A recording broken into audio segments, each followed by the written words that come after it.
Me did the Isaac Jumpo, but me a family the great tampo, bring one man come when you too much G8, too much G8, more too much. Namen so me, I'm more fire.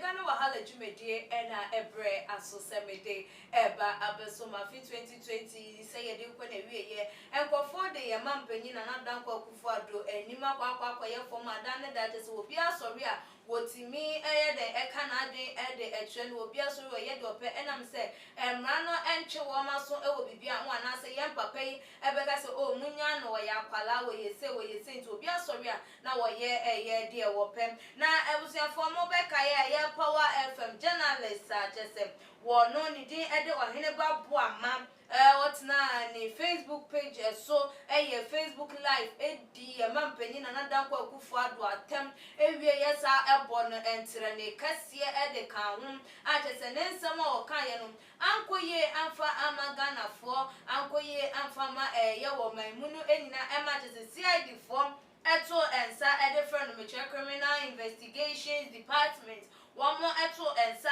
ede friend no say wotimi threaten your mampani a wote akonya som his excellency na nadan kwa Akufo-Addo na wotimi esa edi natem a ekọ editia yen o my Ghana yemra yes section 207 na ebiemu so 2081 no so sanso ekọ editia other criminal offenses what act 1960 at 29 ni na mu no watimi abusa emra no nyina eso na watimi kan ye kasa ense enfata na de na chese wombre womo 711 say ne womo piemo e wo CID na ne womo mechire mu botaye ene de nti a ana de nti a konya wonya ya na botaye na trimopo enu nti ma no de sa ense we ebebeto dwa no wombra na womemeka eye ehu ensem no na ebusuafo bra okokopie mu ewo ewono ne ne diteni no ema chese de embra no ese no womo editu ne se de ese na efata na ebusuafo yes se ne ntia babeto edwa se ne lawyers akwako secure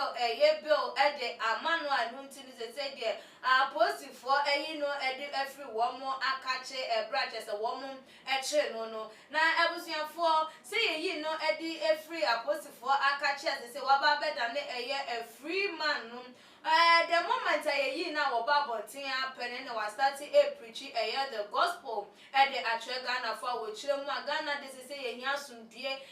nya watimi wakame e betimi the abu wo man no nti wo sre ye NDC amanyokuo ne se wo mon calm down na the emra ne se no wo mon fa ye mra kwan so nya den enye na woda ye mampeni na nadan kwa Akufo-Addo asepan sanka enye onu anka ebia ba bia anka asemi akwa dream enya de senka obenya eye ni tiri edidi mu anase ko obenya ni mutwa brazil se watimi enya ye at fast as isu etia wo kasa no to obesre Ghana fo nyina sm one more enko makoma nto wo mo yem na mentime nwase a esore akasa ne de ebeba no wo mo nyina entwe wo mo ho emfa every sa ensem no na ebusuafo mo mayenkotie ye nuaba ye nuaba ma wo heneba boama nensem a wodi tudwa ebra se yi ni every police station no embra na ye ba ye beto aso sefo nya pipi fo so me de aseda e de mamo president na na do na Akufo-Addo papa me da se papa sanya mu a aka bia de aduri enuru saa itime de aseda mawo his excellency Dr. Mamadou Bawumia me da wase ya me hirawo ani wo bia yo wo Ghana ha obom paye e de tamechi yakọ yaba still Ghana ye yonti ene yebre bibia kan ho biem itise nyina ya kekabom na se Ghana we betumi aye yie wa manwosem mu ene adwentoto mu a enye ntokwa e adwentere keke yenim se ye betumi aye amana ye yie yeguso yaba ye beto aso ama Ghana akonkoden ama Ghana akoso yankopɔ twedi ampo wo nsira mu nyina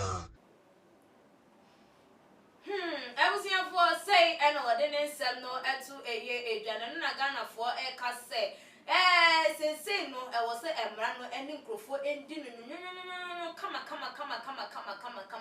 then tia wo mo say next time no we ya emra say the fortune sa e de friend no eye den ya wo mo ehye den ya kakra bi wo mo ma kakra bi eye den efa ne hune ano eye den ya chese bi die a de hune huna nkwada de ebi ehu eye den akọ di dem enunti ena wanya pepa no aba abonten am wo preachi eye peace ankenye sa kenya de so be preachi peace ne ne bi no so e ka say de na kana no odin a no wo trente ye mampanyi dada ye mampanyi na nada Akufo-Addo na ebia mo nso so wo ka say ye nya de se wo mo beji atum na ya atum chi na NDC fo nya wo mo protest ne de keka won ne ensema wo bo boss no enina no sa anu ode na de na wa fa and preach this peace gospel na wo ka no na de na sa anu ode no wa fa nka se Ghana fo se de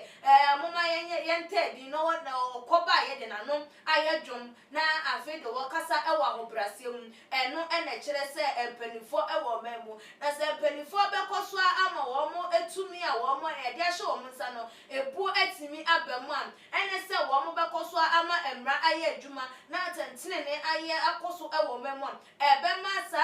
huhudie na nyoma obi asori otimi e kire na adwen ewo ensem bi ho no eto etimi aye den etwa na ebusuafo ye di esie no wadwen twafa eye ensem yi ewo no Fabra ewo too much GH your comment section like videos na share ewo all the social media platform so follow ye ewo all the social media platforms say IG page near Twitter page so ubenya ye wo atuma GH_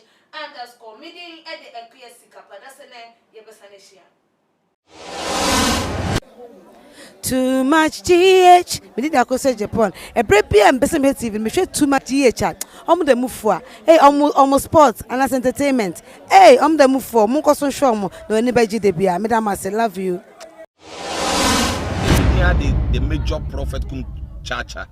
On say me catch was say. Bomoden na share too much GH. On say me kan ye nyane. Bonne pa na kase ye pe wo wi ase ya asondin. Asondin ti na Adam. Wo hu nyame ye no nyame no. One near maybe I was share other place in the idea. Cat one. Na bomber de never share too much GH. Beshe ne so scrap. Bomber den o beshepe. Now I ye so scrap. O so scrap. So scrap. Na so scrabo. Na o so scrabo. Na ubinyani ya papa. Our pay. Ashe. Nyame shira.